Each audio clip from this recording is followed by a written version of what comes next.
সবাই, আশা করি ভালোই আছো। তোমরা দেখছো তোমাদের প্রিয় ইউটিউব চ্যানেল কুইক ম্যাথামেটিক্স। আমরা প্রাইমারি টেট নিয়ে ডিসকাস করছিলাম, আর প্রাইমারি টেটে যে সমস্ত টপিক থেকে প্রবলেম আসে সেই সমস্ত টপিকের উপরে আমি অলরেডি তোমাদের জন্য ভিডিও বানিয়ে রেখেছি এবং খুব সুন্দরভাবে করেছি। দেখবে তোমরা, তোমাদের ভালো লাগবে। আর যেহেতু 2-3 দিন পরেই প্রাইমারি টেট তোমাদের, সো এখন শেষের দিক প্রায়।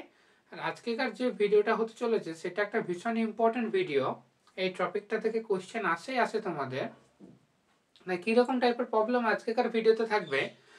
যে বললো যে 5 অঙ্কের সব থেকে বড় পূর্ণবর্গ সংখ্যা কত, ঠিক আছে? 5 অঙ্ক বিশিষ্ট সব থেকে বড় পূর্ণবর্গ সংখ্যা কত, এই 4টা অপশন দিয়ে দিলে এদের মধ্যে কে, ঠিক আছে? বা কোনো একটা নাম্বার দিল, এই নাম্বার থেকে কত যোগ করলে একটা পূর্ণবর্গ সংখ্যা পাওয়া যাবে, এই নাম্বারটা থেকে কত যোগ করলে। বা একটা নাম্বার দিলে এর থেকে কত বিয়োগ করলে বিয়োগফলটা একটা পূর্ণবর্গ সংখ্যা হবে। তাহলে বললো 3 অঙ্কের ক্ষুদ্রতম সংখ্যার 3 অঙ্কের মধ্যে সব থেকে ছোট, 3 অঙ্ক বিশিষ্ট সব থেকে ছোট পূর্ণবর্গ সংখ্যা কত। এরকম টাইপের প্রবলেমগুলো তোমাদের একটা কি দুটো আসেই পরীক্ষাতে। সেই প্রবলেমগুলো আজকে এই ভিডিওতে সলভ করব, আর কিভাবে করতে হয় সেটাও দেখাবো। সো দেখতে থাকো পুরো ভিডিওটা। তো আমরা কি বললাম যে 5 অঙ্ক বিশিষ্ট সব থেকে বড় পূর্ণবর্গ সংখ্যা কোনটা। 5 অঙ্ক বিশিষ্ট কিন্তু সব থেকে বড় হবে, যার অঙ্ক সংখ্যা হবে 5, মানে কি ডিজিট সংখ্যা হবে 5টা, আর সব থেকে বড় পারফেক্ট স্কোয়ার কে, ঠিক আছে? সো ধরো এই কোশ্চেনটা আছে, দেখো স্ক্রিনে আসছে কোশ্চেনটাই, যে 5 অঙ্ক বিশিষ্ট সব থেকে বড় পূর্ণবর্গ সংখ্যা কোনটা। দেখো 4টা অপশন দেওয়া আছে। এখন তোমরা জানো 5 অঙ্ক বিশিষ্ট সব থেকে বড় সংখ্যা কোনটা, বৃহত্তম সংখ্যা কোনটা। 5 অঙ্ক বিশিষ্ট সব থেকে বড় সংখ্যা কি হবে, 5টা 9, তাই তো?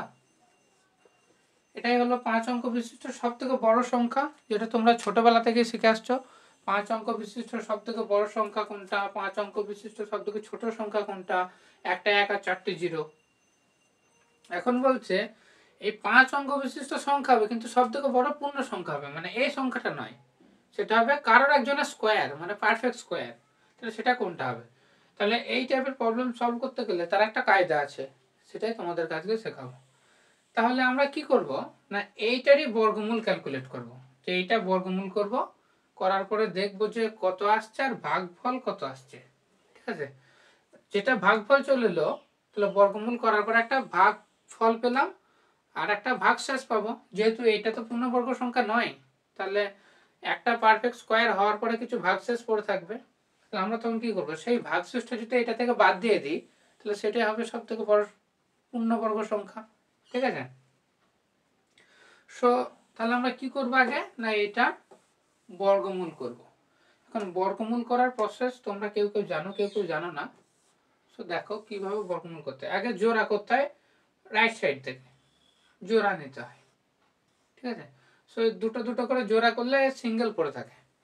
এখন দেখো এই দিক থেকে এবার তোমাকে ডিভাইড করতে হবে। সেটা কিভাবে, 9 আছে যেহেতু, তোমাকে এইরকম জাস্ট মানে কতর ঘর, তোমরা বলতে পারছো কতর ঘরে করব, সেটা নাই, সেরকম কোনো ব্যাপার না। যেহেতু এটা বর্গ ক্যালকুলেট করছি, সেখানে বর্গ বসাতে হয়। 2 দুগুণে 4 বসাতে হবে, নাহলে 3 3 9, 4 4 16, 5 5 25, এরকম টাইপের সংখ্যা বসাতে হবে। যেহেতু এখানে 9 আছে, তাহলে তোমরা বসাবে 3 × 3। আর সেটা কোথাতে, কোন জায়গায়, এখানে 3 একটা, এখানে 3 একটা, 3 × 3 করলে 9। এবার যখন তুমি সাবট্রাক্ট করবে, তখন এই পোর্শন থেকে এলো 0, ঠিক আছে? এখানে আরেকটা দাগ দেবে। এবার প্রসেসটা হলো, দুটো সংখ্যা এমনি নর্মাল ভাগে কি হয়, একটা সংখ্যা নামে, কিন্তু বর্গমূল করতে গেলে জোড়া বাঁধার কারণে হলো জোড়াটাই নামবে, পুরো 99 নামলো। আর এরপর কি করতে হবে, এখানে যে ডিজিটটা লেখা থাকবে বা যে নাম্বারটা থাকবে তার ডবল করে এখানে বসাতে হবে, ডবল বসাতে হবে, মানে 3 এর ডবল হলো 6, ঠিক আছে? এবার দেখো, এবার এখানকার নিয়ম হলো 6 এর পাশে যে ডিজিটটা বসাবে, 6 এর পাশে যে ডিজিটটা নেবে, ঠিক সেই ডিজিটটা নিচে বসাতে হবে, দিয়ে মাল্টিপ্লাই করতে হবে, করে যেটা হবে সেটা তোমাকে এখানে বসাতে হবে। কিন্তু দেখতে হবে সেটা বসানোর পর যেন এর থেকে বড় না হয়ে যায়। দেখো তাহলে তুমি 6 এর পাশে যদি 2 বসাও তাহলে তোমাকে নিচেও 2 বসাতে হচ্ছে। নিচে 2 বসিয়ে যদি মাল্টিপ্লাই করো তাহলে 62 দুগুণে 124, টাকার থেকে বেশি হয়ে গেল। তাহলে 2 বসাতে পাবো না আমি, 6 এর পাশে কত বসাতে হবে আমাকে? 1 বসাতে হবে। যদি 1 বসাই যদি নিচে 1 দিয়ে মাল্টিপ্লাই করি তাহলে পাবো 61। দেখো ওইটা 99 থেকে ছোট। আর একটা শুধু এখানে বসালে হবে না, সেম 1টা এখানে বসিয়ে নিতে হবে। আর তোমার ভাগফল যেটা, অর্থাৎ যেটা বর্গমূল বেরোবে, এর বর্গমূল করলে যে অ্যান্সার কোনটা হবে এইটা, এই মাথাতে যেটা পাবে সেটা হলো অ্যান্সার। দেখো এবার এইটা থেকে যদি বিয়োগ করি তাহলে এখানে পাচ্ছ 9, এই 9 থেকে 1 বাদ দিলে 8, আর এখান থেকে পাচ্ছ 3, আর এখান থেকে এবার দুটো ডিজিটকেই নামাতে হবে 9 9, ঠিক আছে। আর দুটো ডিজিটকে কেন নামাতে হলো, তার কারণ হলো তোমাকে বললাম যে এখানে যে নাম্বারটা থাকবে তার ডবল করে এখানে বসাবে। তো এখানে আছে 31, তাহলে এখানে যখন 31 এর ডবল বসাবে তখন কি বসাবে? 62। এখন যদি 62 নিতাম আর এখানে 38 ছিল, হতো না, কারণ 62-র পাশে যে নাম্বারটা বসাবে, যে ডিজিটটা, তাকেই নিচে বসিয়ে মাল্টিপ্লাই করতে হয়, তাহলে এটা বেশি হয়ে যেত, সেই জন্য দুটোকে নামিয়ে নিলাম। এখন 62-র পাশে কত বসাবে তাকে সেই নাম্বার, সেই ডিজিটটা দিয়ে মাল্টিপ্লাই করার পরে এর থেকে যেন বড় না হয় সেটা করতে হবে। তাহলে দেখো 62-র পরে যদি তুমি 5 বসাও, ধরো এখানে 5 নিয়েছো, তাহলে 5 আর নিচে 5 যদি মাল্টিপ্লাই করো 5 6 30, 30 মানে 3000, 3000 থেকে অনেকটা বেশি আছে। দেখি 6 নিলে কি হয়, যদি 6 বসাও তাহলে 6 6 36 মানে 3600, তাহলে হতে পারে। তার মানে তোমাকে কি করতে হবে, 62-র পাশে 6 নিতে হবে, নিচে 6 নিয়ে মাল্টিপ্লাই করো, 36 6 3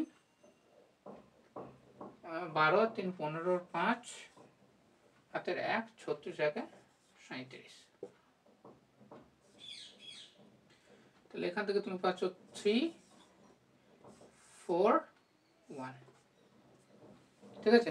রিমাইন্ডার কত পেলে, ভাগ শেষ কত পেলে? 143। তার মানে কি বুঝতে পারছো তুমি, এই যে 5 অঙ্কের সব থেকে বড় সংখ্যা ছিল 5টা 9, আর তাহলে এখানে কত নিয়েছিলাম? 6, তাহলে সেই 6টা তোমাকে এখানে বসাতে হচ্ছে। তার মানে অ্যাকচুয়ালি কি পাচ্ছ, এই 316 মানে 5টা 9 ছিল, এর থেকে যদি আমি 143 রিমাইন্ডার এলো, মানে 143 এক্সট্রা আসছে। 316 স্কোয়ার করলে যেটা হবে সেটা এর থেকে 143 কম। এটা রিমাইন্ডার মানে কি, এইটা থেকে যদি আমি 143টা বাদ দিয়ে রাখি তাহলে ওটা 316 স্কোয়ার হয়ে যাবে না। এটা রিমাইন্ডার এলো, ভালো করে ভাবো, এটা কি, এটা এক্সট্রা চলে আসছে, ভাগ যাচ্ছে না। তাহলে যদি আমি শুরুতে যদি এর থেকে যদি 143 বাদ দিয়ে রাখতাম, এখানে এই জায়গাতে 999 এর জায়গা থেকে যদি 143 বাদ দিয়ে রাখতাম, তাহলে আমার 316 স্কোয়ার করলে কি হতো, এটা মিলে যেত, তাই তো। তার মানে 5 অঙ্কের সব থেকে বৃহত্তম পূর্ণবর্গ সংখ্যা কত হবে? 99999, 5টা 9 থেকে 143 বাদ দিয়ে দাও, 143 বাদ দিলে কত হবে? 6, এখান থেকে পাচ্ছ তুমি 6, এখান থেকে পাচ্ছ তুমি 5, এখান থেকে পাচ্ছ 8, এখানে 9 9। তাহলে তোমার অ্যান্সার কত হচ্ছে, সব থেকে বড় 99856, মানে অপশন নাম্বার বি, 99856। এটা হলো গিয়ে তোমার 5 অঙ্ক বিশিষ্ট সব থেকে বড় পূর্ণবর্গ সংখ্যা। তাহলে 5 অঙ্ক বিশিষ্ট সব থেকে বড় পূর্ণবর্গ সংখ্যা ক্যালকুলেট করতে গেলে তোমাকে কি করতে হবে, তাদের বর্গমূল করতে হবে। বর্গমূল করার পরে যেটা রিমাইন্ডার পাবে, অর্থাৎ ভাগ শেষ, সেই ভাগ শেষটাকে এই সংখ্যাটা থেকে বিয়োগ করে দেবে, তাহলে সেটাই হয়ে যাবে পারফেক্ট স্কোয়ার, ঠিক আছে। এটা এক্সট্রা আসছিল, এটা বাদ দিয়ে দিলে পারফেক্ট স্কোয়ার হয়ে যাবে, বুঝতে পেরেছ। একটু টাইম লাগলো কারণ তোমাদেরকে আমি প্রসেসটাও দেখালাম কিভাবে বর্গমূল ক্যালকুলেট করতে হয়, সেই সাথে সাথে অনেক কিছু কথা বললাম, সেই জন্য একটু টাইম লাগলো। কিন্তু তোমরাও আশা করছি উইথিন 1 থেকে 1.5 মিনিটের মধ্যে সলভ করে ফেলবে, ঠিক আছে। আর এই প্রবলেমটাকে কিন্তু একদমই এড়িয়ে যাও না, কারণ এই টাইপের একটা প্রবলেম দেখবা কনফার্ম আসবে যে একটা পূর্ণবর্গ সংখ্যা লেখো। বা 9 অঙ্ক বিশিষ্ট সব থেকে বড় বা 9 অঙ্ক বিশিষ্ট 5 অঙ্ক বিশিষ্ট সব থেকে বড় বা 5 অঙ্ক বিশিষ্ট সব থেকে ছোট পূর্ণবর্গ সংখ্যা কোনটা, এরকম টাইপের প্রবলেম কিন্তু আসবে। দেখো নেক্সট প্রবলেমটা তোমাদের স্ক্রিনে আসছে, বলছে কোন ক্ষুদ্রতম সংখ্যা 1500 সঙ্গে যোগ করলে যোগফল পূর্ণবর্গ সংখ্যা হবে। দেখো সেম টাইপেরই প্রবলেম, এখানে 5 অঙ্ক বিশিষ্ট বলেন, এখানে বলেছে 1500, একটা নাম্বার দেওয়া হচ্ছে 1500, বলছে এর সাথে কত যোগ করলে, এর সাথে কত যোগ করলে সেই যোগফলটা একটা পূর্ণবর্গ সংখ্যা হবে। কত যোগ করতে হবে সেটা তো তুমি জানো না, তাহলে এরও একটা বিশেষ প্রসেস আছে, সেটা তোমাকে দেখতে হবে। প্রসেসটা কি না, এই 1500 যেটা আছে এর তোমাকে আগে বর্গমূলটা করে নিতে হবে। যে 1500 ছোট, আমি এতক্ষণ কি বার করলাম, 5 অঙ্ক বিশিষ্ট, তো তাই ওই যে নাম্বারটা দেওয়া আছে তার থেকে ছোট পূর্ণবর্গ সংখ্যাটা ক্যালকুলেট করলাম। 1500 ছোট পূর্ণবর্গ সংখ্যা সেটা আগে পাবো, ঠিক আছে, তারপরে আমরা প্রসেসে যাব। তাহলে এর আগে বর্গমূলটা করে নিই। দেখো দুটো দুটো যদি জোর করি, তাহলে এখানে 4 4 16 বেশি হয়ে যাচ্ছে, তাহলে 3 3 9 করলাম, তাহলে নিচে পাচ্ছ তুমি 600, এখানে বসে 3 এর ডবল 6, ঠিক আছে। 6 এর পাশে কত বসালে এর থেকে বড় হবে না সেটা দেখতে হবে। তো 9 যদি বসাও তাহলে 6 9 54, ঠিক আছে। 9 বসালে কি হচ্ছে দেখো তো, দেখো 9 9 81 1 হাতে 8 থাকছে, তখন 6 9 54 আর 8 বেশি হয়ে যাবে, তাই 9 বসালে হবে না, তোমাদেরকে 8 নিতে হবে। 68 এর সাথে 8 যদি মাল্টিপ্লাই করো, 8 8 64 4 হাতে 6 48 48 আর 6 54, তাহলে এখান থেকে তুমি পাচ্ছ 6 5, আর এখানে কত বসিয়েছিলাম 8 আর 8। তাহলে তুমি বুঝতে পারছো যে এই যে 1500 সংখ্যা ছিল, 1500 থেকে যদি 56 বাদ দিই তাহলে সেটা 38 স্কোয়ার হবে। ঠিক আগের মতোই, যে 38 স্কোয়ারটা কি হলো না 1500 থেকে এর ছোট, কারণ 1500 থেকে 56 বাদ দিলে তুমি 38 স্কোয়ার পাবে। এখন তোমাকে বলছে 1500 থেকে বড় পূর্ণবর্গ সংখ্যা কোনটা, তাহলে 39টাই হয়ে যাবে। তাহলে 1500 থেকে ছোট পূর্ণবর্গ সংখ্যা হলো 38, 38 স্কোয়ার করলে সেটা। তাই 1500 থেকে বড় মানে কত যোগ করলে মানে কি বড়, তাহলে 39 স্কোয়ার 39 স্কোয়ার যেটা সেই হবে 1500 থেকে বড়, তাই না। তাই 39 স্কোয়ার করলে কি হয় 27 27 54 54 আর 8 62 62 2 আর 9 9 6 15। দেখো 39 স্কোয়ার করলে তুমি পাচ্ছ 521, 521, আর 38 স্কোয়ার করলে তুমি পাচ্ছ 1500 থেকে কম। তাহলে 1500 এর সাথে কত যোগ করলে যোগফলটা পূর্ণবর্গ সংখ্যা হবে, কোন ক্ষুদ্রতম সংখ্যা, তুমি 39 40 স্কোয়ার 1500 থেকে বড়, 41 স্কোয়ারও 1500 থেকে বড়, 42 স্কোয়ারও 1500 থেকে বড়, কিন্তু সেগুলো বসালে হবে না। 1500 থেকে বড় কিন্তু ক্ষুদ্রতম হবে আর কি, জাস্ট 1500 এর আশেপাশে। তার মানে 1500 এর আশেপাশে কোনটা পাচ্ছে, একমাত্র 521 যেটা হলো 39 স্কোয়ার, ঠিক আছে। তাহলে কত যোগ করলে 1500 এর সাথে কত যোগ করতে হচ্ছে, তোমাকে 21 যোগ করতে হচ্ছে। কত, যদি 1500 এর সাথে তুমি 21 যোগ করে দাও তাহলে 1500 থেকে বড় কিন্তু সবার থেকে ক্ষুদ্রতম পূর্ণবর্গ সংখ্যা পাচ্ছ, ঠিক আছে। তাহলে তোমার অপশন কত হয়ে যাবে, এটা option number C, option number C. তোমাকে কত অ্যাড করতে হচ্ছিল 21, ঠিক আছে। একটু খটোমটো লাগবে কিন্তু খুব ভালো করে দেখবে, যদি একবারে বুঝতে না পারো সেকেন্ড টাইম আবার রিপ্লে করে দেখে নেবে, ঠিক আছে। একটা তাহলে এখানে দুটো টাইপের প্রবলেম আমরা ছিলাম, একটা হলো ছোট মানে কোন একটা নাম্বার দেওয়া আছে এর থেকে ছোট কিন্তু সবার থেকে বড় পূর্ণবর্গ সংখ্যা, ঠিক আছে। আর একটা পেলে এর থেকে বড় কিন্তু সবার থেকে ছোট পূর্ণবর্গ সংখ্যা। তাহলে যখন তোমাকে একটা নাম্বার দেওয়া আছে তার মানে ওর থেকে ছোট পূর্ণবর্গ সংখ্যা যখন তোমাকে ক্যালকুলেট করতে দেবে, তাহলে সেটা তুমি জাস্ট নিচে যে রিমাইন্ডার পাবে সেটা যদি এখান থেকে বাদ দিয়ে দাও, তাহলে ওইটা হয়ে যাবে ছোট। যেমন 1500 থেকে ছোট পূর্ণবর্গ সংখ্যা কোনটা, এইটা যদি বাদ দিয়ে দিতে 1500 থেকে, তাহলে পেতো কত 1444, আর সেটাই হতো সব থেকে বড় পূর্ণবর্গ সংখ্যা। 1500 ছোট কিন্তু সবার থেকে বড়, ঠিক আছে? কারণ 37, 36 এরাও 1500 ছোট, 1500 থেকে ছোট, কিন্তু 38টা হলো ওদের থেকে সব থেকে বড়। এখন যদি বলছে 1500 সাথে কত যোগ করলে একটা পূর্ণবর্গ সংখ্যা পাবে, মানে কি 1500 থেকে বড়, 1500 থেকে জাস্ট বড়, কিন্তু বাকিদের থেকে ছোট। সেটার বেলায় তোমাকে কি করতে হবে, আগেই বর্গমূলটা করে নিতে হবে, নেওয়ার পরে অ্যান্সার যেটা বেরোলো তার সাথে 1 যোগ করে নিয়ে তার স্কোয়ার করে দিতে হবে। 1 যোগ করলাম 39, 38 বেরিয়েছিল, তাহলে এখানে 39 নিলাম, তার স্কোয়ার যেটা পাবো সেটাই হয়ে যাবে তোমার 1500 থেকে বড় কিন্তু বাকিদের থেকে ছোট পূর্ণবর্গ সংখ্যা, ঠিক আছে?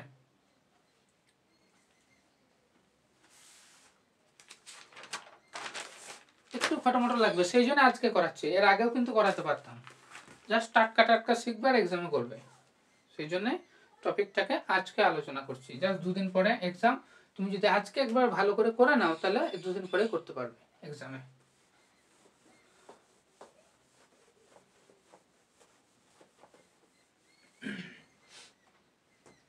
দেখো নেক্সট একটা প্রবলেম করছি সেম টাইপের, দেখো স্ক্রিনে আসছে প্রবলেমটা।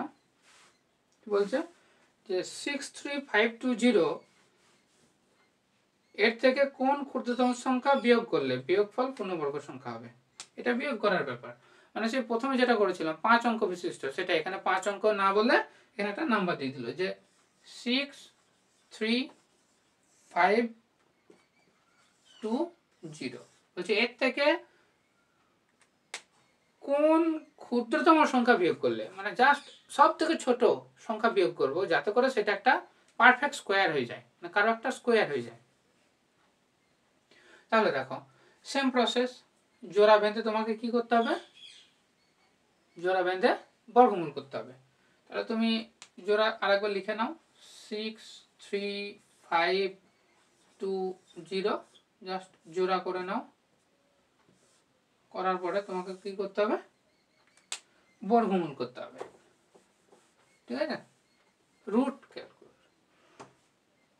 দেখো 6 আছে, তাহলে তুমি 2 দুগুণে 4 নিতে পারো হাইয়েস্ট, 2 × 2 করলে 4, এখান থেকে তুমি পাচ্ছ 2, এখানে ডবল ডিজিট নামায় যদি তাহলে 35, এখানে 2 আছে, এখানে কি করতে হবে 2 এর ডবল বসাতে হবে,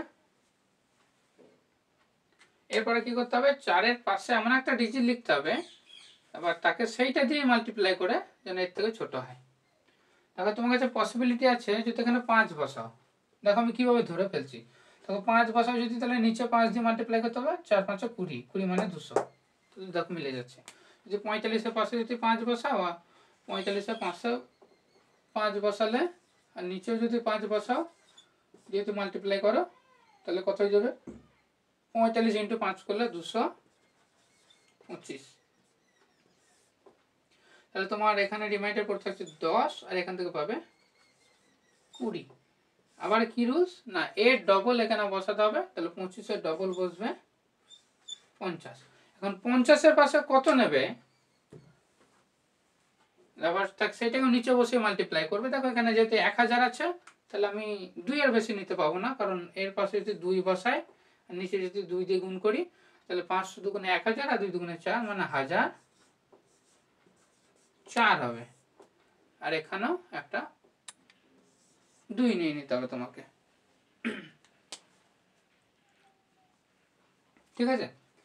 এখন বিয়োগ ফলটা যদি করে, এখানে পাচ্ছ 6, এখানে পাচ্ছ 1, 16। তাহলে দেখো এর থেকে কোন ক্ষুদ্রতম সংখ্যা বিয়োগ করলে বিয়োগ ফলটা একটা পূর্ণবর্গ সংখ্যা হবে। তাহলে দেখো আমি 16 রিমাইন্ডার পাচ্ছি, যদি এই টোটাল নাম্বার যেটা দেওয়া আছে এর থেকে যদি আমি 16 বাদ দিয়ে দিই আগে থেকে, তাহলে আমার ভাগ মিলে যেত না। আমি 20 জায়গায় যদি 04 লিখতাম, তাহলে দেখো 04 চলে আসতো, দেখো ভাগ মিলে যেত। তাহলে এখানে যদি 16টা আগে থেকে বাদ দিয়ে রাখতাম তাহলে এটা প্রপার 252 স্কয়ার হয়ে যেত। তাহলে সব থেকে ক্ষুদ্রতম সংখ্যা তোমাকে কত বাদ দিতে হচ্ছে? Option number A 16। ঠিক আছে। আর যদি বলতো কত যোগ করলে পূর্ণবর্গ সংখ্যা হবে, তাহলে তুমি কি করতে? 252 জায়গায় নিতে 253, 253 স্কয়ার করে নিতে, তারপর দেখতে যে এর সাথে কত যোগ করতে হচ্ছে। বুঝতে পেরেছো? তাহলে এইটা গেল তোমার অ্যান্সার। কত কত যোগ করতে হবে না, 253 স্কয়ার করবে, তাহলে যেটা ওইটা থেকে এটা বাদ দিলেই পেয়ে যাবে কত যোগ করতে হবে। আর এখানে যেহেতু বিয়োগ করার কথা বলেছিল, তো 16 বিয়োগ করলেই ডাইরেক্ট অ্যান্সার। ঠিক আছে। এই টাইপের প্রবলেম কিন্তু আসবেই আসবে একটা। বুঝতে না পারলে তোমরা আবার রিপ্লে করে দেখো, খুবই সহজভাবে বলে দিচ্ছি, এর থেকে সহজ আর হয় না।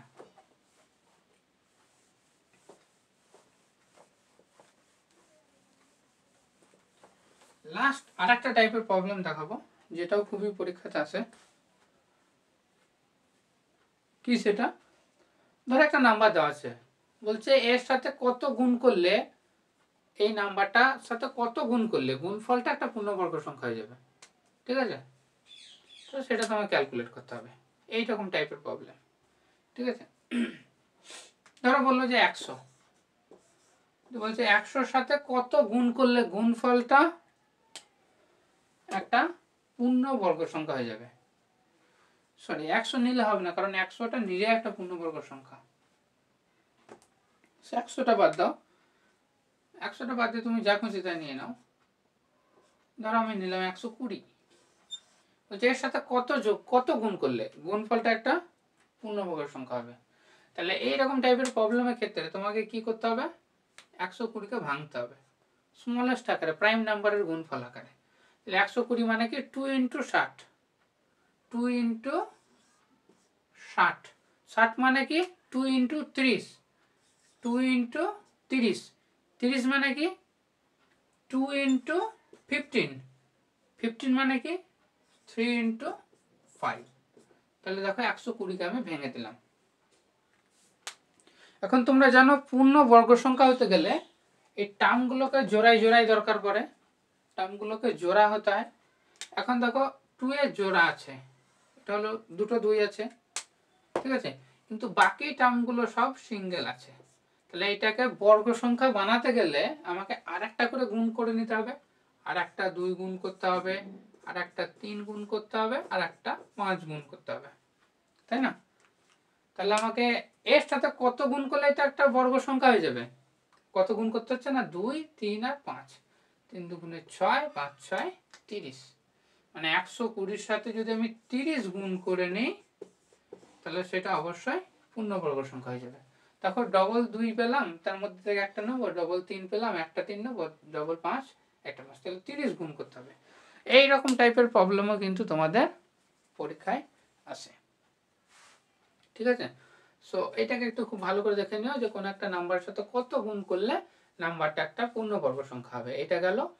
আর একটা নাম্বার থেকে কত বিয়োগ করলে সেটা পূর্ণবর্গ সংখ্যা হবে, কত যোগ করলে সেটা পূর্ণবর্গ সংখ্যা হবে, সেই জিনিস নিয়ে একটু আলোচনা করে দিলাম। এই সম্পর্কিত কিন্তু একটা প্রবলেম তোমাদের অবশ্যই আসবে। সো একটু ভালো করে দেখে নিও, একটু ভালো করে দেখে নেবে, তাহলে আর দুদিনে পড়ার দরকার নাই, ডাইরেক্ট তুমি এক্সামে করতে পারবে। ঠিক আছে।